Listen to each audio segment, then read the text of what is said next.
Que bálsamo que o Senhor trouxe sobre este lugar esta noite, amados.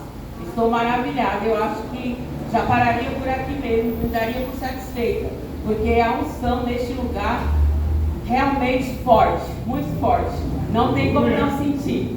Louvado seja o nome do Senhor por isso. Mas, como eu disse, já me daria por satisfeita, mas tem mais. Amém? Amém.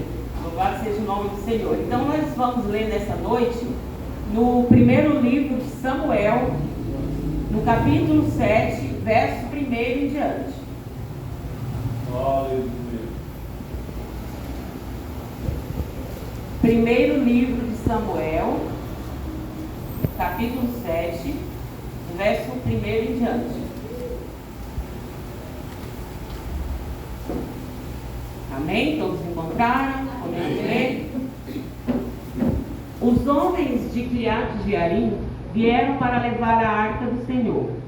Eles a levaram para a casa de Abinadab, na colina, e consagraram seu filho Eleazar para guardar a arca do Senhor.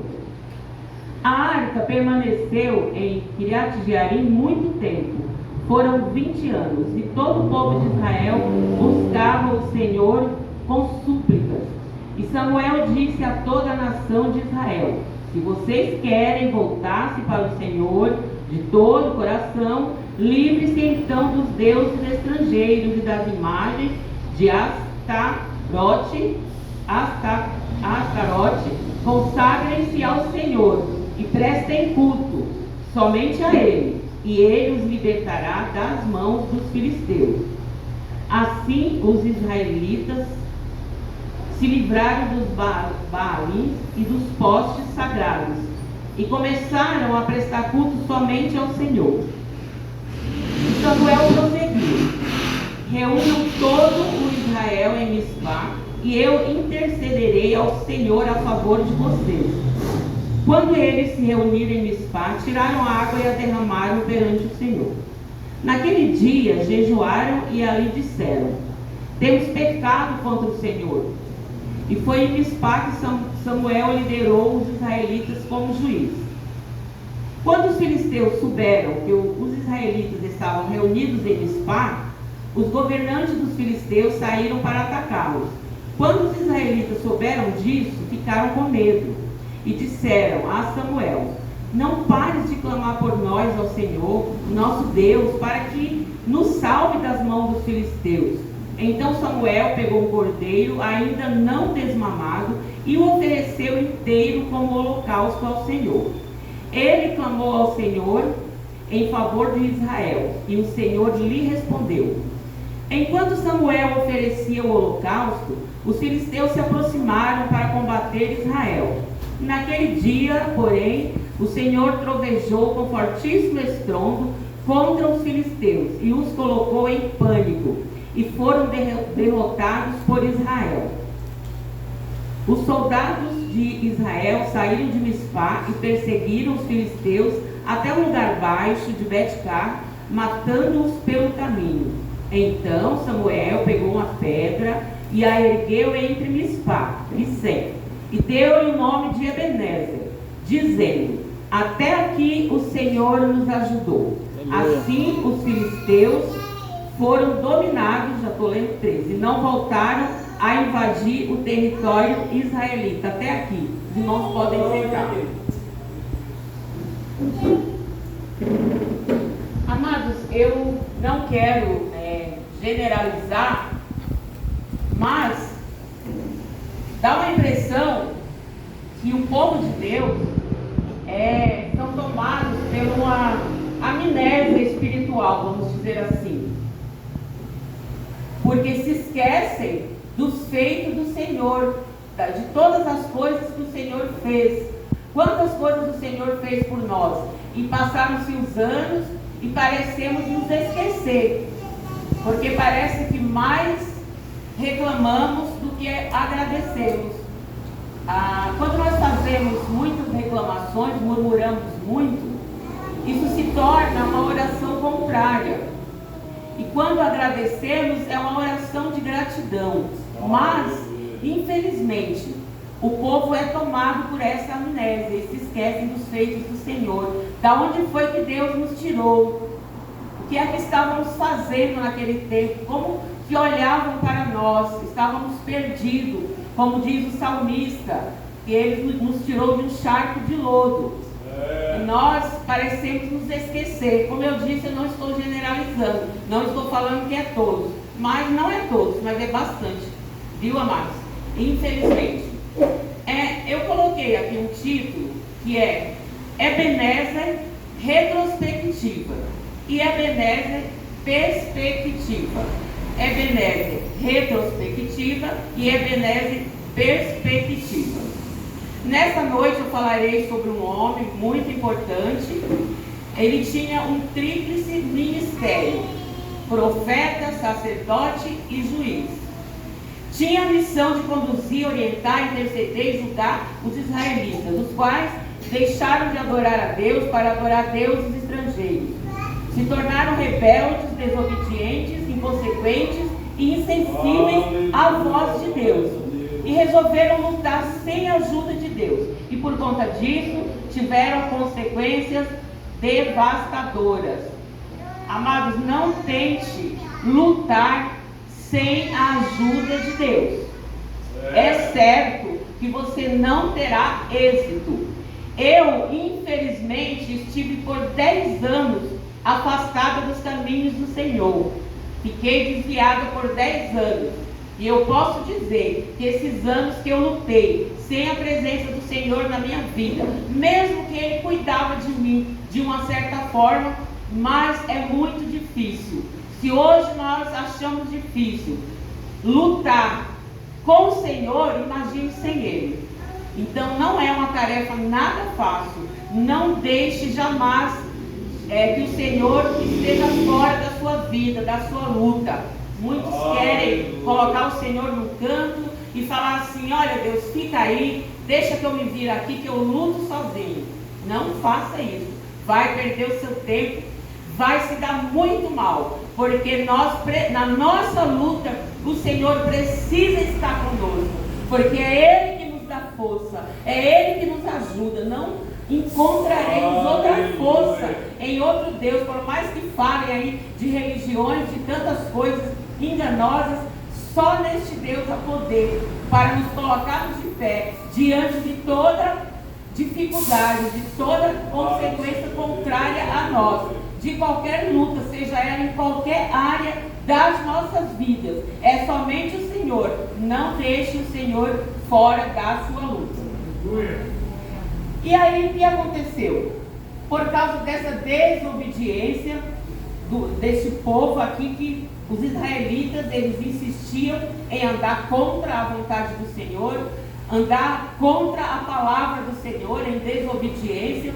Coisas terríveis foram acontecendo, porque o Senhor foi deixando, mas um dia o Senhor disse basta. Ele mandou recado lá para Eli, a gente vê isso nos outros capítulos 2 e 4, e coisas terríveis iriam acontecer pela consequência da desobediência, porque a desobediência a Deus, tenha certeza que tem consequências graves. Temos que andar segundo a sua palavra, temos que andar à luz da palavra do Senhor. E a primeira derrota que eles tiveram, eles perderam 4.000 homens de guerra, 4.000. A segunda derrota, eles consultaram a Deus, não tiveram respostas, perderam 30.000 homens de guerra. Consultaram os anciãos, já que Deus não respondia. Decidiram trazer a arca, já que esta representava a presença de Deus. Deus não respondia mesmo não. E hoje também Ele não vai responder não. Enquanto nós não estivermos andando à luz da palavra, fazendo a vontade do Senhor, orar vai ser inútil, pedindo por uma resposta, porque temos que ter obediência. Nós precisamos viver à luz da palavra do Senhor. E eles queriam a resposta do Senhor, porque estavam acostumados a ganhar aquelas batalhas, e perderam feio. Quantas pessoas morreram, quantos soldados morreram, e eles queriam questionar a Deus. Por que está aquilo? Por que, Senhor? A gente sempre venceu, o Senhor sempre nos ajudou, e agora nós perdemos? Então, amados, não adianta andar contra a palavra do Senhor, a sua obediência e a sua santidade.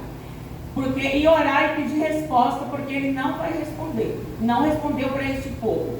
Não contentes, eles foram pedir conselho para os anciões. E aí eles pensaram assim: pô, vamos trazer a arca, porque a arca, ela representa a presença de Deus. É a presença de Deus invisivelmente. Então, a gente traz a arca e tudo bem, nós vamos ter vitória, porque a arca vai estar conosco. Esse foi o pensamento deles. Isso foi o que eles acharam, mas não aconteceu. Nós temos que tomar cuidado com os nossos achômetros, porque nem sempre é como nós achamos. E eles acharam que ia ficar tudo resolvido, como se em Deus, na palavra do Senhor, tivesse, como se houvesse uma magia, como se fosse ali um amuleto, como muitas pessoas nos dias de hoje fazem. Só estou dando um exemplo. Abre a Bíblia no Salmo 91 e deixa aberta. Às vezes deixa uma no quarto, outra na sala, outra na cozinha, enfim. Quanto mais Bíblia aberta no Salmo 91 tiver, melhor. Eu serei vencedor, Deus será comigo. Nada disso. A palavra do Senhor, ela não é um amuleto, ela não é um objeto de sorte, de magia. A palavra do Senhor é santa e bendita. Aleluia. E para o Salmo 91 ser na minha vida, eu preciso viver a palavra do Senhor.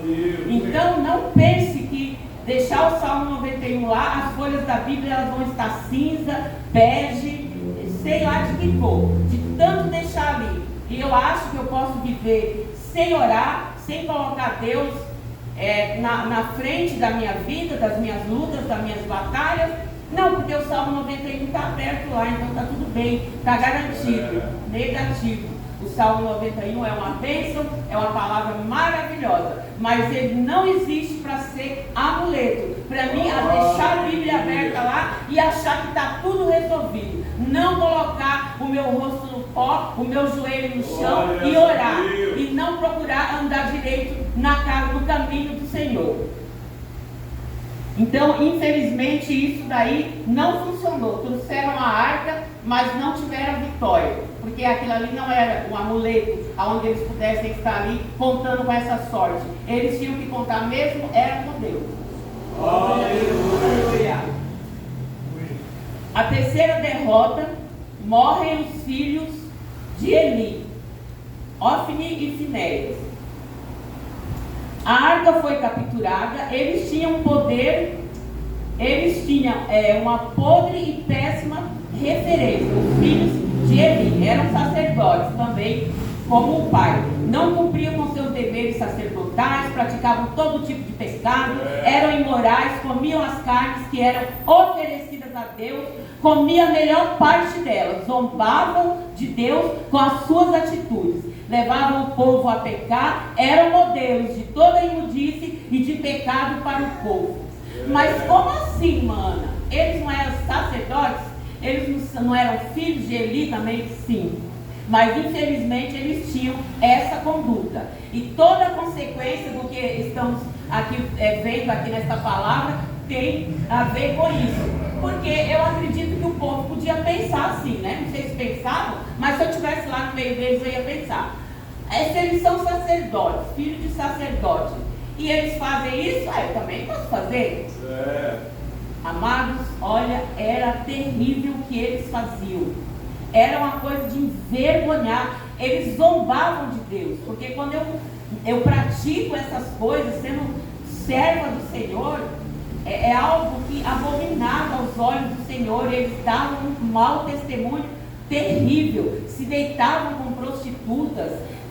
As pessoas vinham com toda a boa fé, traziam ali as carnes para poder ofertar ao Senhor. Tinham carnes que só podia ser para o sacrifício, somente para Deus. Outras sim, podiam pegar, podiam comer, mas tinha carne que não, era somente para Deus. Eles pegavam, as pessoas traziam para Deus e eles pegavam para comer, e eles não estavam nem aí para a palavra de Deus, não estavam nem aí para o título que eles tinham de sacerdotes.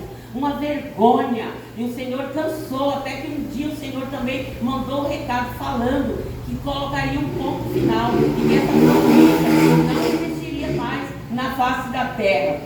Aleluia. E a quarta derrota, mas aqui a pior coisa foi a arca, que aconteceu foi a arca ser capturada. Isso era terrivelmente para os israelitas. Na quarta derrota, o sumo sacerdote Eli fica sabendo da morte dos seus filhos e da captura da arca. Cai da cadeira, quebra o pescoço e morre. Ele era cego e obeso, tinha 98 anos. Mas eu quero dizer uma coisa para vocês, amados. A pior cegueira não é a cegueira física. A pior cegueira é aquela cegueira que eu vejo algo ali que está fora, não tem base com a palavra de Deus, não é testemunho de quem serve a Deus, mas eu simplesmente finjo que não estou vendo, eu ignoro, melhor fingir que não estou vendo. Tem pessoas que têm essa postura, e infelizmente está cheio disso nas igrejas por aí afora. Essa cegueira, sim, é uma cegueira terrível, não é a física. E a obesidade também, a pior é a física. A pior é a espiritual, perdão, porque eu fico tão gorda, tão obesa, de tanto pecado, de tanto mau testemunho que eu sou, de tantas coisas que eu faço errada contra a palavra do Senhor, eu fico obesa de pecado. Então essa obesidade é a pior que pode existir. Não é a obesidade física mesmo, amados, infelizmente. E na quinta derrota, porque ele era um sacerdote, chamava a atenção dos filhos, sim. Tudo bem que ele já estava bem velho nessa época aqui, nem enxergava mais, 98 anos e tudo, mas ele honrava mais os filhos do que a Deus. Isso é muito sério. Na quinta derrota, a nora de Eli fica sabendo da morte de seu sogro, marido e cunhado. Entra em trabalho de parto e dá à luz a um menino. Ela também morre. Olha só que tragédia, amado. Olha quantas coisas que aconteceram. Tudo pela desobediência, pelas coisas erradas que vão contra a palavra do Senhor e a vontade do Senhor. Ela já estava nos dias de dar à luz e ela deu à luz a um menino. E esse menino, mesmo ela ainda morrendo ali, ela teve força para falar o nome do menino. E colocou o nome dessa criança de Icabode. Aqui na minha Bíblia é Icabode, mas tem tradução que é Icabó, tem algumas mudanças. Amados, eu acredito que tanto para Eli como para ela, quando ele soube que os seus filhos tinham morrido, eu sei que foi terrível, mas ele já tinha sido avisado. Deus já tinha enviado alguém para avisá-lo. Mas eu acho que ele não pensava que a arca ia ser tomada mais uma vez. Eu acho que quando ele escuta que a arca caiu, que a arca foi levada, aquilo ali foi um choque tão forte que ele caiu para trás daquela cadeira e morreu ali mesmo. E a sua nora, que era casada com Finéias, foi a mesma coisa. Eu acho que quando ela soube que o sogro morreu, que o marido morreu, que o cunhado morreu, foi terrível, foi forte. Mas quando ela ouviu falar que a arca tinha sido capturada, tinha sido levada, eu acredito que isso foi a pior coisa para ela. Porque era muito importante para eles, já que ela representava a presença de Deus. Então, Icabode significa que foi-se a glória de Israel, que a presença de Deus já não mais estava com eles. Amados, não queira ficar sem a presença de Deus na sua vida. A presença de Deus é o que é de mais precioso que nós podemos ter na nossa vida. Não há dinheiro que pague, não há nada por maior valor. Pode ser um valor exorbitante, pode ser o que for, mas nada é mais precioso do que ter a presença de Deus na nossa vida. Não troque isso por nada. Não negocie a presença de Deus com nada. Não negocie o que é negociável. E se alguma coisa é é inegociável, é a presença de Deus na minha vida, na sua vida e na vida da sua família. Então passaram nesse impasse, 20 anos se passaram, nessa situação, sem a glória de Deus, até que eles resolveram se converter dos seus maus caminhos. Aí chega agora a hora de entrar em Mispá. E Mispá tem esperança. E Mispá tem salvação, tem renovo, tem confissão de pecados. Porque 20 anos é muito tempo. Mas eles foram ficando assim até que chegou um ponto que eles viram que não tinham mais como continuar sem Deus na vida deles. E aí é hora de entrar em Mispá. Eu vou ler aqui os 5, os 6 e os 7. E Samuel prosseguiu: reúna todo Israel em Mispá, e eu intercederei ao Senhor a favor de vocês. Quando eles se reuniram em Mispá, tiraram água e a derramaram perante o Senhor. Naquele dia jejuaram e ali disseram: temos pecado contra o Senhor. E foi em Mispá que Samuel liderou os israelitas como juiz. Quando os israelitas souberam que os israelitas estavam reunidos em Mispá, os governantes dos filisteus saíram para atacá-los. Quando os israelitas souberam disso, ficaram com medo e disseram a Samuel: não pares de clamar por nós ao Senhor, o nosso Deus, para que nos salve das mãos dos filisteus. Eu acredito que mesmo eles tendo um arrependimento, eles estavam já desacreditados da sua própria oração e imploravam para que Samuel orasse. Infelizmente, algumas pessoas vivem assim também. Por tudo que ela faz que não deveria fazer, ela chega um ponto que a oração dela ela não acredita, ela não tem crédito nem para ela mesma. Ela desacredita na sua própria oração. Então, se nós andarmos longe do Senhor, da sua palavra, isso pode acontecer com qualquer um de nós. Eu vou sempre pedir para alguém orar para mim, não que seja errado, glória a Deus. A Bíblia manda nós orarmos uns pelos outros, orarmos até pelos nossos inimigos. Nada contra pedir oração. Mas eu estou tão desacreditada da minha desobediência e rebeldia contra a vontade do Senhor, que eu agora acredito na oração de Samuel. Eu acredito na oração do pastor Marinho, do Rogério, da Luciana, do Irã, mas na minha oração nem acredito mais. Porque o pecado faz isso, amados. Faz a pessoa se sentir pensar dessa forma. Mas Samuel intercedeu ali por este povo. E Mispá também significa torre de vigia. Mispá é lugar de oração e lugar de arrependimento. Eu gostaria de pedir para qualquer um dos irmãos ler em 2 Crônicas, versos 7, capítulo 7 e 14. Se souber de qual, pode falar também.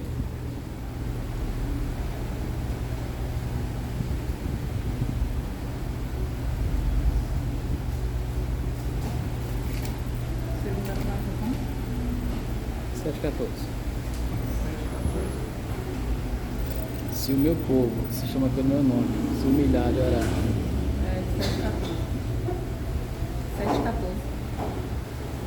7,14. 7,14. E se o meu povo se chama pelo meu nome, se humilhar e orar, e buscar a minha face, e se converter dos seus maus caminhos, então eu ouvirei dos céus e perdoarei os seus pecados e sararei a sua terra. Amém. Foi exatamente isso que aconteceu em Mispá. Houve arrependimento.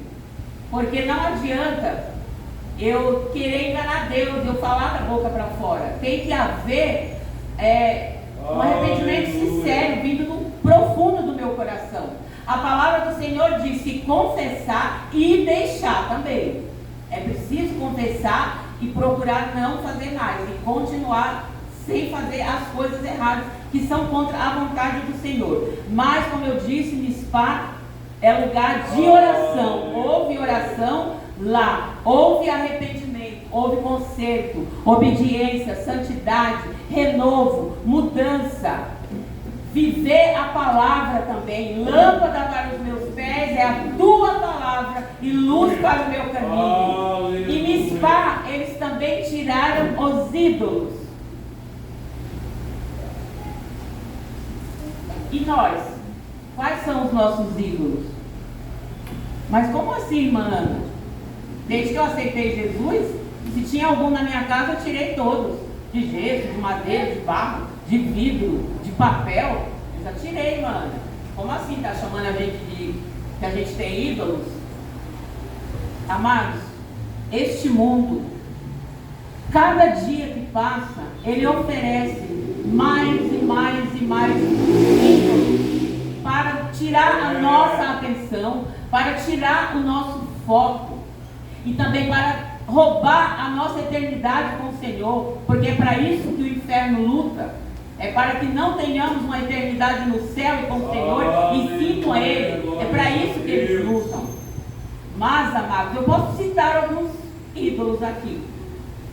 Tem o ídolo YouTube, o ídolo Facebook, o ídolo WhatsApp, o ídolo Big Brother, o ídolo novela, seriados.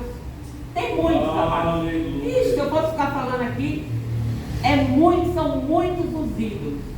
Mas em Mispá, eles também tiraram os ídolos. Porque já um pouco antes, aqui no 5, Samuel disse, né, que se eles quisessem, se arrependessem de verdade, reconhecessem seu pecado e também tirassem os ídolos. Então, amados, infelizmente, existem muitos ídolos para nos prender, para nos interter, para nos segurar. Nós precisamos lutar contra a força, lutar com toda a força, lutar contra esses ídolos que tiram o nosso tempo de gastar tempo com o Senhor, com a sua palavra, com oração, com intercessão.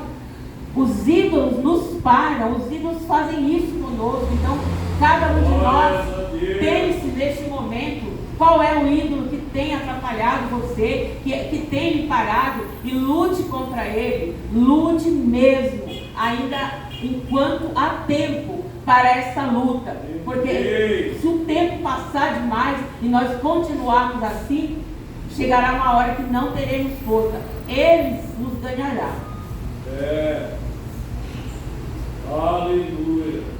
E lá em Mispá, 5 coisas aconteceram.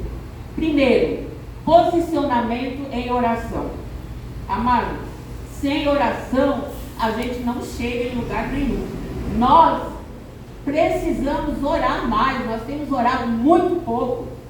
Temos que gastar tempo com oração e intercessão.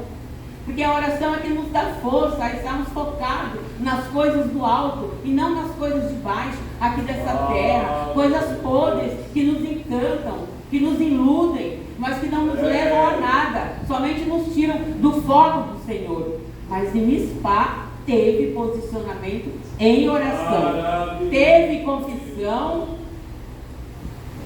e arrependimento.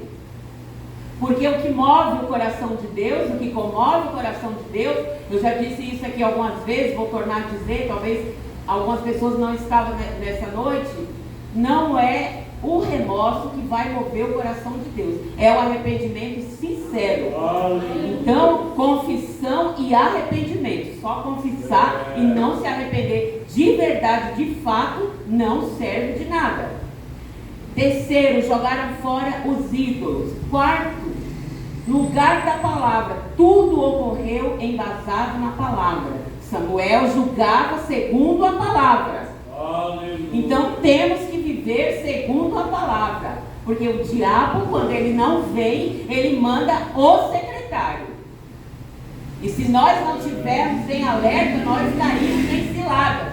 Por isso que nós temos que orar. Em Mispá teve algo que falta na vida de muito crente por aí: posicionamento. Tem crente que quer ficar a vida toda em cima do muro, não desce, não se mexe, fica lá.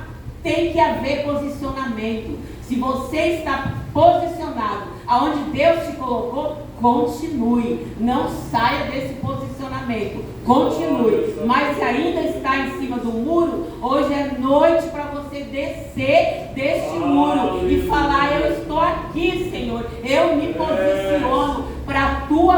vontade, para a tua glória, para o teu querer. Abençoa. Glórias a Deus. E quinta coisa que aconteceu em Mispá: sacrifício de gratidão. Samuel, como nós lemos aqui, ele pegou um cordeiro, ainda mamando esse cordeirinho, não estava desmamado, e ele ofereceu ali, derramaram água e ofereceram esse cordeiro para o Senhor, para que o Senhor aceitasse a oração, o arrependimento, a confissão dos israelitas e não deixasse que eles morressem, que eles perecessem de novo nesta batalha. Eu quero dizer algo para vocês nessa noite, que nesse tempo tinha-se esse sacrifício de animais, mas hoje nós não precisamos mais sacrificar animais, porque Cristo foi o maior sacrifício por nós, e o sacrifício que Ele quer de nós é o sacrifício vivo, o nosso culto racional. Alegrei-me quando nos disseram: vamos à casa do Senhor, vir à casa do Senhor com alegria, com desejo no coração, vir na casa do Senhor, porque não é a casa do pastor Marinho, do pastor Gilson, mas é a casa do Senhor. E a palavra diz que temos que alegrar-nos de virmos à casa do Senhor, não por obrigação. Eu vou, né? Fazer o quê? Tem que ir, né? Queria ir não, né? Queria ficar, mas eu vou. Amados, a casa do Senhor é o melhor lugar que temos para ficar. Não existe um lugar melhor do que a casa do Senhor. Então, em Romanos 12, verso 1 diz: portanto, irmãos, rogo-lhes pelas misericórdias de Deus, que se ofereçam em sacrifício vivo, santo e agradável a Deus. Este é o culto racional, sacrifício vivo, porque não precisamos mais de sacrifícios de animal, e nem até da arca não precisamos mais também, porque o sacrifício foi Jesus nas nossas vidas. Ele se fez sacrifício, Ele se fez cordeiro, para que nós tivéssemos vida, e vida com abundância, para que nós tenhamos a certeza que se permanecermos até o fim, como diz a palavra, ser fiel até a morte, e dar-te-ei a coroa da vida, nós temos a certeza de salvação. Enquanto Samuel oferecia o holocausto, o Senhor trovejou com fortíssimo estrondo contra os filisteus, que ficaram em pânico, e a vitória foi de Israel. Eu quero dizer também para você, meu amado, minha amada, meu querido, minha querida, povo de Deus, igreja do Senhor, não tema contra os inimigos que têm tentado derrotar, tem tentado te colocar para baixo, te fazer desanimar, te fazer desistir, te fazer parar, porque o Senhor é Deus. Não há prazo de validade para o poder do Senhor. Tudo que nós compramos tem um prazo de validade, mas o poder do Senhor não tem prazo de validade. E Ele pode, a qualquer hora, a qualquer momento, estrondar com a sua voz, como Ele fez aqui, trovejou com fortíssimo estrondo contra os filisteus, que ficaram em pânico, e a vitória foi de Israel, porque nós somos o Israel de Deus. Então levante a sua cabeça, povo de Deus, lute, coloque o Senhor nesta luta, conte com a ajuda do Senhor. A palavra diz que a irmã Lucileu aquietai-vos e sabei que eu sou Deus, ou seja, não tentem lutar sozinho, eu quero lutar com vocês, eu estou com vocês. A qualquer momento o Senhor pode ordenar com voz de trovão, e esses inimigos que estão tentando destruir você, a sua família, a sua fé, o seu ministério, os seus filhos, os seus parentes, o Senhor pode estrondar e pode acontecer um grande milagre na sua vida. Aí Samuel ergue a pedra e diz: Ebenezer, até aqui nos ajudou o Senhor. Ebenezer era uma aldeia também. A gente vê isso lá no capítulo 2 ou 4, se não me engano. Mas aqui Ebenezer significa pedra de ajuda, pedra de apoio, pedra de socorro. Aonde vamos encontrar essa pedra? Só Jesus. Não tem uma pedra que pode fazer ser tudo isso. Essa pedra maravilhosa, santa e bendita. Eu vou ler um versículo para vocês aqui. Isaías 28:16. Por isso, diz o soberano, o Senhor: eis que ponho em Sião uma pedra já experimentada, uma preciosa pedra angular, para alicerce seguro. Aquele que confia jamais será abalado. Isso aqui era uma profecia messiânica, falando que viria o Messias e que esta pedra. Tem uma passagem lá em Mateus que diz que o homem prudente, ele edificou a sua casa na rocha. Veio a chuva, correram rios e sopraram ventos, e a casa não caiu, porque estava edificada na rocha. Mas o insensato, o imprudente, ele fez o contrário disso. Edificou a casa na areia, e a primeira chuvinha, a primeira neblina que veio, a casa desabou. Assim somos nós, se não edificarmos a nossa casa na rocha, nesta pedra, que é Jesus Cristo, o santo e bendito Filho de Deus, que morreu por nós para nos salvar, para que estivéssemos hoje servindo a Ele nesta casa. Ele fez tudo por nós, Ele se fez maldito. O castigo que nos trouxe a paz estava sobre Ele, por causa dos nossos pecados. E essa pedra santa e bendita é Jesus Cristo de Nazaré. Glória a Deus. Uma vez, nós fomos levar um pessoal lá na Vila Albertina, dar uma carona depois do culto. Eu não conheço muito ali para aqueles lados. E nós passamos numa mini pracinha e tinha uma pedra grande lá e estava escrito assim, Pedra da Morte. Eu olhei assim, deu assim, nossa, Pedra da Morte, que coisa mais forte. Aí eu perguntei para a irmã que a gente estava levando, eu falei, irmã Tânia, como assim Pedra da Morte, né? Aconteceu alguma coisa aqui, tem algum motivo para isso, né? Aí ela falou, ai, mano, aí já morreram muitos jovens, foram mortos aí nessa pedra.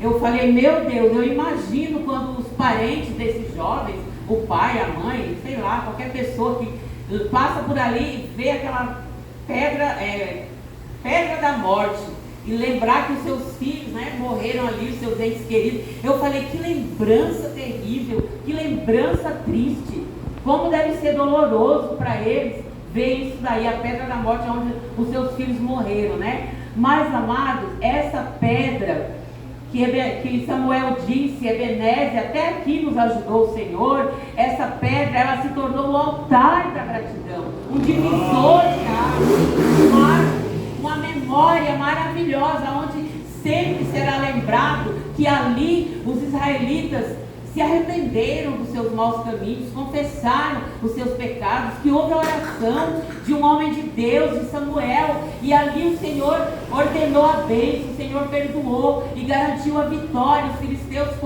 fugiram. Então, amados, é um marco maravilhoso. Agora imagina uma pedra onde morreu seu filho, você lê aquilo ali e saber. Então eu falo, que memória linda que é olhar para a pedra e falar, Ebenezer, até aqui o Senhor nos ajudou. Aleluia. Salmo 103, verso 1 e 2. Bendiga o Senhor a minha alma, bendiga o Senhor todo o meu ser, bendiga o Senhor a minha alma, não esqueça de nenhuma de suas bênçãos. A gente esquece, amados. Eu falei no início da amnésia espiritual, não podemos esquecer. Todo o nosso ser tem que bendizer o nome do Senhor. Lembra, querido, da desgraça que estava a tua vida antes de se encontrar com Jesus, antes de Jesus te chamar. O lamaçal de pecado, o charco de lodo, o inferno na terra. E Jesus te trouxe. E muitos, estou falando que é todos, mas muitos esquecem. Mas esse salmo diz, não esqueça de nenhuma de suas bênçãos, que fique na sua memória, sabe? E que você possa dizer que Ebenezer, que até aqui o Senhor nos ajudou. Mas Ebenezer é perspectiva. Ebenezer também é esperança, é sonho, é futuro, é projetos e é planos.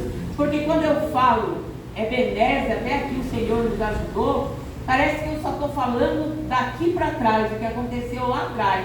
Mas eu coloquei o título falando que é também perspectiva, porque este Deus que operou na sua vida no passado, Ele opera hoje no presente e vai continuar operando no futuro.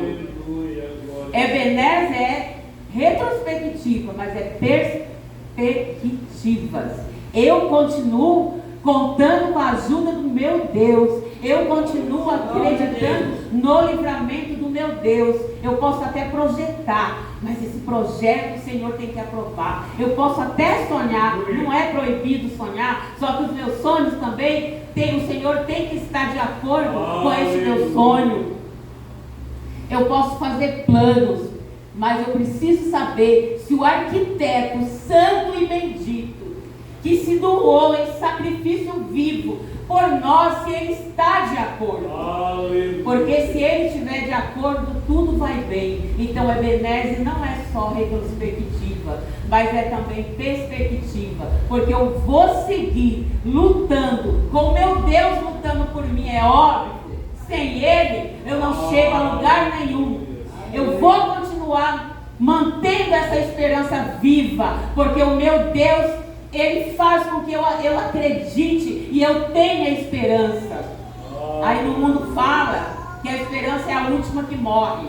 Mas isso é para quem não tem Deus, isso é para quem não tem Jesus, essa pedra santa e bendita, essa pedra de poder, essa pedra de ajuda, de vitória, de socorro. É nessa pedra que eu me refugio nos meus momentos de angústia, de tristeza, na hora da adversidade, na hora da tempestade. Eu encontro refúgio nessa pedra santa e bendita que é Jesus de Nazaré. Então firme-se nessa pedra, abrace essa pedra cada dia mais, e você vai sempre dizer que o Senhor me ajudou, mas Ele continua me ajudando. Eu sigo com o Senhor, eu sigo carregando a minha cruz, porque o meu Deus me dá força, porque o meu Deus Ele me dá respaldo, Ele me dá esperança. Não coloque a sua esperança no mundo, coloque a sua esperança no Senhor. Não busque respostas para a sua vida lá no mundo, mas busque respostas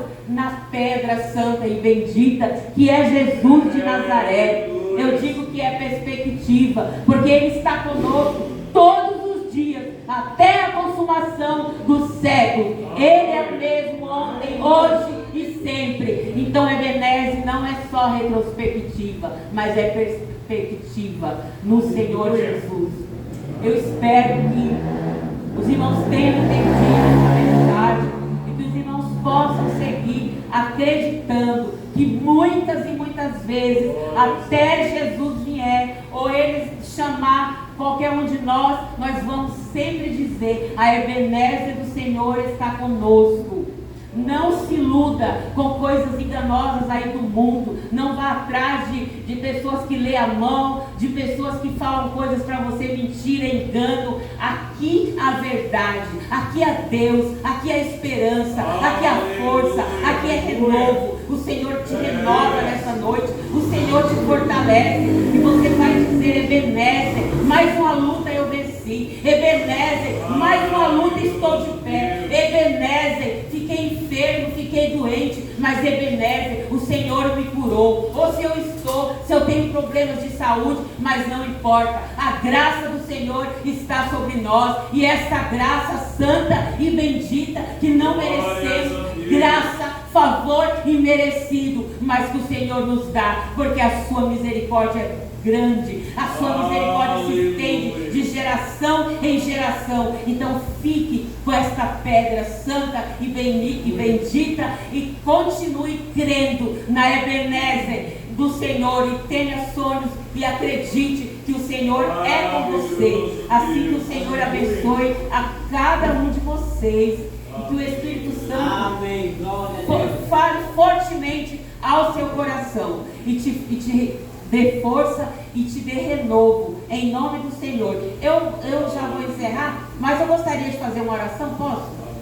Amém. Depois o pastor faz também, mas eu quero orar e quero te entregar em nome do Senhor. Pai Santo de poder e de graça, eu quero te louvar, Senhor, e quero te agradecer agradecer por essa preciosa oportunidade, Senhor, de estar aqui ministrando a Tua palavra, Pai. E eu creio, Senhor, que todos serão alcançados pelo Teu poder e pela Tua graça, Senhor. Que a Tua ebenezer esteja na vida dos meus irmãos e das minhas irmãs, esteja na vida deste povo de Deus, aquele que estava desanimado, achando que o Senhor ajudou até aqui, mas não vai mais continuar ajudando, que estão, Senhor, na brecha, que estão em obediência, que estão em santidade, que estão levando a Tua palavra. O Senhor seja com os Teus filhos, o Senhor dê força, dê renovo e toda sorte de bênçãos, Pai. Todo inimigo, todo adversário, toda opressão do inferno, toda força contrária, que todos os filisteus que têm, Senhor, oprimido o Teu povo, que eles batam em retirada, que eles caiam por terra, pelo poder do Teu santo e bendito nome, Pai. Que o Senhor traga vitória para os Teus filhos, a Tua ebenezer, pedra santa e bendita, pedra santa e bendita, Jesus Cristo de Nazaré. Muito obrigado pelo que o Senhor já fez, pelo que o Senhor faz e que ainda fará. Muito obrigado. Ouve, Senhor, esta oração e renova a cada um dos Teus filhos, Senhor, pelo Teu santo e Teu poder. E eu oro em nome do Pai, do Filho e do Santo Espírito de Deus. Amém. Louvado seja o Teu nome. As palmas louvem o Senhor Jesus.